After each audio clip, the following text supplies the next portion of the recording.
Hello. हमारा आज का टॉपिक है बायोमैग्निफिकेशन। बायोमैग्निफिकेशन का मतलब है जब किसी पोल्यूटेंट का कंसंट्रेशन फूड चेन में इंक्रीज हो जाता है।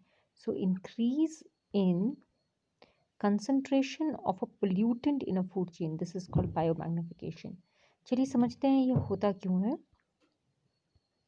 अब यहाँ देख सकते हैं कि यहाँ पर this is a food chain, ये फूड चेन आप देख सकते हैं। इस फूड चेन में अ, ये ग्रास हॉपर इस प्लांट को खा रहा है, ये रैट ग्रास हॉपर को खा रहा है और ईगल रैट को खा रही है। नाउ इमेजिन कीजिए कि आपकी मिट्टी में एक खतरनाक केमिकल है जिसका नाम है डीडीटी। डीडीटी एक ऐसा केमिकल है जो आसानी से ब्रेक नहीं होता है और डिकम्पोज भी नहीं होता है। इसे कीड़ों को मारने के लिए फार्मर्स इस्तेमाल किया करते थे। आजकल इसका इस्तेमाल बैन हो गया है। इसकी इसकी प्रॉब्लम क्या होती है कि ना ये ब्रेक डाउन होता है और ना ही ये हमारी बॉडी से बाहर निकल सकता है। तो अगर किसी फार्मर ने खेत में डीडीटी को स्प्रे किया है, तो पौधा डीडीटी को एब्जॉर्ब कर लेगा। The plant will absorb the DDT, इसकी जड़ें जो हैं वो डीडीटी को एब्जॉर्ब कर लेगी और पौधे में डीडीटी का कंसंट्रेशन बढ़ जाएगा। मान लीजिए पौधे में डीडीटी का कंसंट्रेशन है 0.01 ppm। ppm is something like grams, parts per million कहते हैं हम इसे, we call it parts per million। इसका मतलब है कि 1 मिलियन वाटर मॉलिक्यूल में 0.01 पार्ट्स डीडीटी मिक्स्ड है। तो मान लीजिए इस पौधे में 0.01 ppm डीडीटी बढ़ गया है। तो जब ये ग्रास हॉपर आपका प्लांट खाएगा, इसकी बॉडी के अंदर भी डीडीटी चला जाएगा। लेकिन ग्रास हॉपर सिर्फ एक पौधा नहीं खाएगा, इट विल ईट, मरने से पहले मान लीजिए 10 पौधे खाता है, तो इसकी बॉडी में डीडीटी का कंसंट्रेशन बढ़ जाएगा। इसकी बॉडी में डीडीटी का कंसंट्रेशन हो जाएगा 0.1 ppm। अब मान लीजिए इस चूहे ने इस ग्रास हॉपर को खाया, तो चूहा सिर्फ अपनी ज़िंदगी में एक ग्रास हॉपर नहीं खाता है, वो एक से ज़्यादा ग्रास हॉपर खाता है। मान लीजिए चूहे ने 10 ग्रास हॉपर खाए पूरी लाइफ में, तो इसकी बॉडी में आ जाएगा 1 ppm। सिमिलरली जब ईगल चूहे को खाती है तो 10 चूहे तो ज़िंदगी में मिनिमम खाएगी, तो इसकी बॉडी में 10 ppm कंसंट्रेशन डीडीटी का बढ़ जाएगा। अब ये डीडीटी का कंसंट्रेशन बढ़ क्यों रहा है? ये डीडीटी का कंसंट्रेशन इसीलिए बढ़ रहा है क्योंकि डीडीटी इनके शरीर में जाकर न इनके शरीर से बाहर निकल सकता है और न ही इनकी बॉडी में ब्रेक डाउन हो सकता है। इस वजह से डीडीटी इनकी हड्डियों में और इनकी मसल्स में इकट्ठा होता रहता है और और जब भी कोई नेक्स्ट ऑर्गेनिज्म इन्हें खाएगा तो डीडीटी का कंसंट्रेशन उसकी बॉडी में आगे बढ़ जाएगा। इस तरह से बायोमैग्निफिकेशन होता है। जैसे कि मैंने आपको बताया कि फूड चेन में सारे इंडिविजुअल इसका पार्ट है और जो भी कोई टॉक्सिन या जहर है या केमिकल है जैसे कि डीडीटी, वो केमिकल इन ऑर्गेनिज्म की बॉडी में स्टोर हो जाते हैं।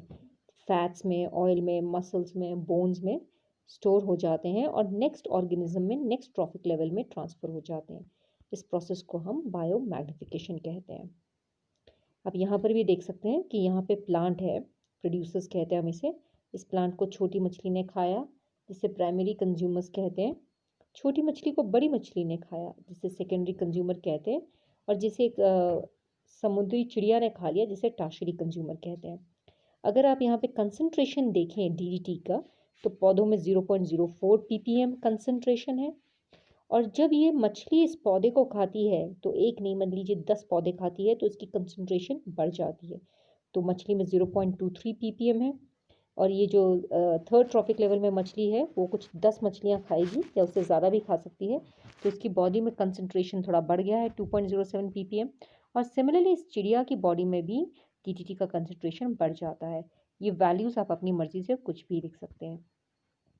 तो यहाँ पे भी देखिए किस तरह से डीडीटी का कंसंट्रेशन बढ़ रहा है in a food chain. So this is called biomagnification.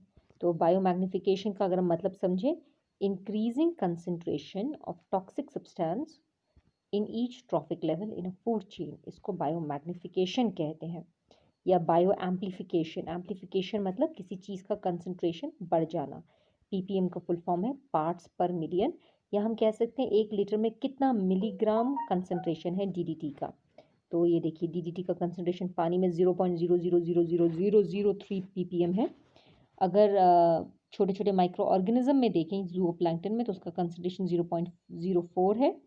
इन इन इन छोटे-छोटे बैक्टीरिया को मछलियाँ खाती हैं, तो मछलियों में 0.5 ppm डीडीटी का कंसंट्रेशन, बड़ी मछली में 2 ppm डीडीटी का कंसंट्रेशन और इन बड़ी मछलियों को खाने वाली चिड़िया में 25 ppm डीडीटी का कंसंट्रेशन। तो डीडीटी का कंसंट्रेशन 10 मिलियन टाइम्स बढ़ गया है। अब डीडीटी के साथ एक प्रॉब्लम और क्या है कि डीडीटी हमारे शरीर में कैल्शियम को इस्तेमाल होने से रोकता है। It interferes with calcium metabolism interfere करता है इसके साथ। तो अगर इंटरफेयर करेगा तो हमारे शरीर में ना कैल्शियम का इस्तेमाल होगा, ना ही हमारे शरीर में कैल्शियम प्रॉपर्ली यूज़ हो पाएगा। तो अगर चिड़िया की बॉडी में कैल्शियम मेटाबॉलिज्म में फ़र्क पड़ेगा तो चिड़िया के जो अंडे हैं वो कैल्शियम से बनते हैं, वो बहुत ही कमज़ोर बनेंगे और चिड़िया के अंडे टूट जाएंगे और इसकी पॉपुलेशन डिक्रीज़ हो जाएगी। तो इस तरह से डीडीटी की वजह से बर्ड्स की पॉपुलेशन डिक्रीज़ हो रही है। हमारे शरीर में भी कैल्शियम का हमारी हड्डियों पे बहुत इस्तेमाल होता है, मसल्स में फ़र्क पड़ता है। तो अगर हमारे शरीर में डीडीटी का लेवल बहुत हाई होगा तो हमारी बोन्स वीक हो जाएंगी और हमारी मसल्स डैमेज हो जाएंगी। Thank you and have a nice day.